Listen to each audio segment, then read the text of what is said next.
दोस्तों, आज हम दशमलव वाली संख्या का स्थानीय मान निकालना सीखेंगे। बिना दशमलव वाली संख्या का स्थानीय मान तो आप सभी निकाल लेते हैं इकाई दहाई सैकड़े से। जैसे आपके सामने एक प्रश्न दिया हुआ है 435.321 में सभी अंकों का स्थानीय मान निकालिए। और ऐसे प्रश्न जो है प्रत्येक परीक्षा में पूछा जाता है। कक्षा नवोदय से लेकर हर एक एंट्रेंस में लगभग ऐसे प्रश्न आते हैं। लड़के कन्फ्यूज हो जाते हैं, अरे भाई दशमलव के बाद का स्थानीय मान कैसे निकालें। तो चलिए, आपके सामने अंक है 435.321। हम जानते हैं कि 435 बोल रहे हैं तो इकाई दहाई ये सैकड़ा है, लेकिन दशमलव के जो बाद का स्थान है ये दशमलव के बाद 10वें स्थान पर है, ये 100वें स्थान पर है। ये उल्टा हो जाता है, दशमलव के बाद से बाएं से दाएं चलते हैं और 1000वें स्थान पर हो जाता है। चलिए इधर से निकालना हम सीखेंगे बाएं से।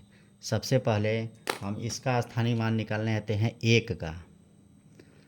तो एक का सिंपल ऐसे ही लिखेंगे, गुणे कितने दशमलव के बाद कितने अंक हैं, 1 2 3। तो 1/दशमलव के बाद से 3 अंक हैं तो 3 शून्य इसमें लिखेंगे। तो कितना हो जाएगा, 1/10,000। 1 गुणे 1, ये 1/1000, सॉरी इकाई दहाई सैकड़ा हज़ार। 2 का देखिए, 2 का स्थानीय मान निकालेंगे तो क्या होगा, ये 2 गुणे 1, दशमलव के बाद कितने अंक हैं, 1 और 2।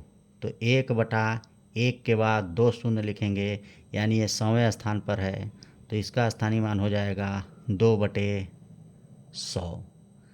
3 का स्थानीय मान निकालेंगे, 3 की वैल्यू 3 ही होगी, गुणे ये दशमलव के बाद 1 स्थान पे है तो 1/1 के बाद 1 शून्य यानी 10, यानी इसका स्थानीय मान हो जाएगा 3/10।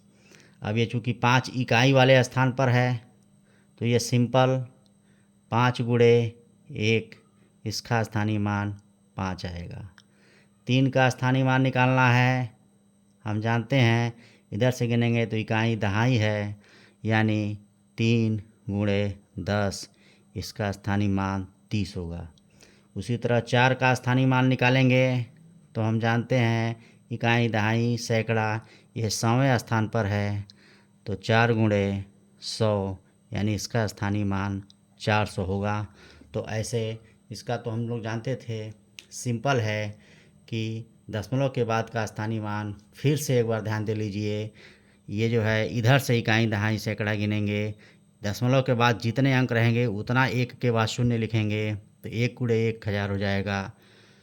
इसी तरह 2 के बाद 2 गुणे 1, 2 शून्य है तो 1 के बाद 2 शून्य लिखेंगे तो 2/100 होगा। और ये 3 का निकालेंगे तो 3 के कितने दशमलव के बाद 1 है अंक है तो 1 1 शून्य लिखेंगे और 3/10 ऐसे होगा। तो ऐसे हम स्थानीय मान निकाल सकते हैं। Thank you for watching.